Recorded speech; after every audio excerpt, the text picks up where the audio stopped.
Hello and welcome to episode 15 of series 2 of the Engaging Internal Comms podcast. This is the show for employee engagers and internal communicators who like to keep up to date with all that is new in our profession.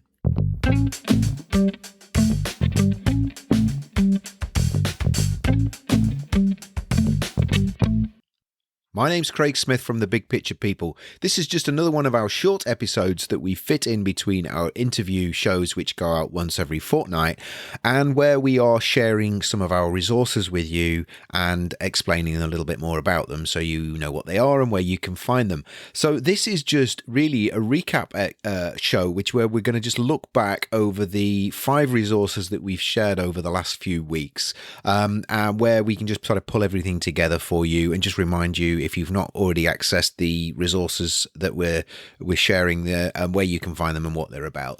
So way back in episode 5 of season 2, which was back in February, we put out an episode called Bringing Meaning to Work, and that was where we shared a resource with you that you can look at in order to have a think about your employees and what they need from their work and where they derive that meaning from work, which is really important when it comes to an engagement perspective. And that was a personal reflection exercise which you could download from our site. And all of these resources, if you've not already downloaded them, are available from thebigpicturepeople.co.uk. And if you go to our resources menu at the top of the page, you can find them listed under either personal reflection exercises, or you can find them also listed under team exercises. So the first one was Bringing Meaning to Work, which, as I say, was back in episode 5 of season 2. Then in episode 7 of season 2, we had Determining Your Values, and that was went out on in the middle, was the 9th of March. That episode went out, and that was where we were looking at how you could start to build up an understanding of what the organizational values that you had were, if you hadn't already documented them or listed them. But also you could use that for your own personal values, and also to validate your organizational values as being the correct ones if that was something that you would find useful.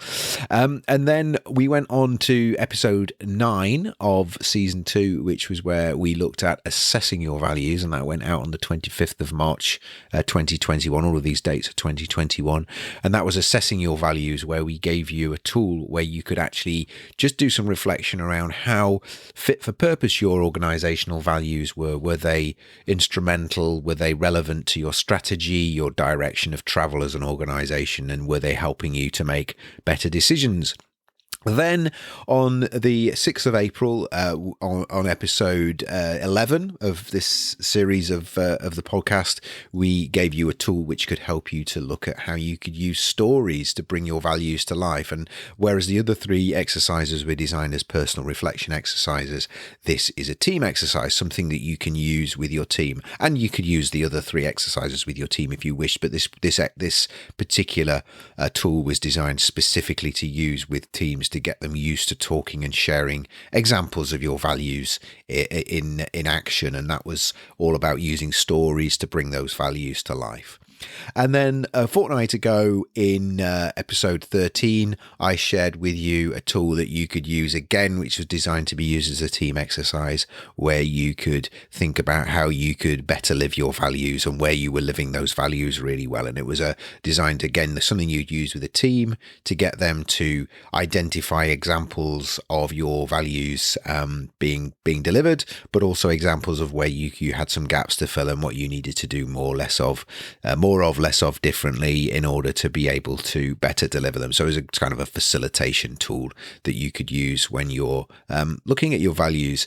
So all of those tools were designed to kind of take you to a point where you can identify your values, check them, pressure test them for being fit for purpose, but then also start to embed them within your organization. And I guess the reason we've been sharing these with you are these are all sorts of tools and techniques that we use when we're working with our clients in order to help them to make sure that their values, if that's a strong part of the work that we're doing with them, if that's part of the big picture that they want to communicate, is actually more than just a set of words on a piece of paper. It's more than than just a bunch of abstract concepts. It's actually something that is embedded and lived and breathing within the organization that everybody can relate to. So that's kind of brings an end to this really short series of those 5 episodes that we've had interspersed between our interview shows. We will be putting some more out. Some more resources are going to be coming out, but we're going to take a little break from that, and we're just going to stick for the time being then going back into the fortnightly pattern of having the interviews going out on a fortnightly basis without the shorter episodes in between. And as I said, we'll come back to that at some point in the future. So I hope you found those resources useful. If you have, please drop us a note. Either email us at the info@thebigpicturepeople.co.uk or leave a comment on our comments page or comments form on engagingic.com, which is our podcast homepage, where there's a little form there at the bottom where you can leave us some feedback, either anonymous, or you can let us know who you are if you wish to do so. If you're not already signed up to our mailing list, please do so. You can do that via our homepage for the podcast, which again is engagingic.com. And if you leave us your details there, obviously you will get an email every week telling you what's coming out, when the podcast is released, what is in today's show or this week's show, but also what's coming up in future episodes as well. And obviously, if you've not already done so, subscribe to the show via your podcast platform of choice. So I hope you found today's episode useful, and as a summary, I hope you found our resources useful, and as I said, any examples or little stories that you can share with us of using them would be greatly appreciated. And all it remains to me is to say thank you very much, and we'll be hopefully hear from you, or you'll be hearing from us next week on next week's interview show on the 11th, which is episode 16 of the show. Thank you.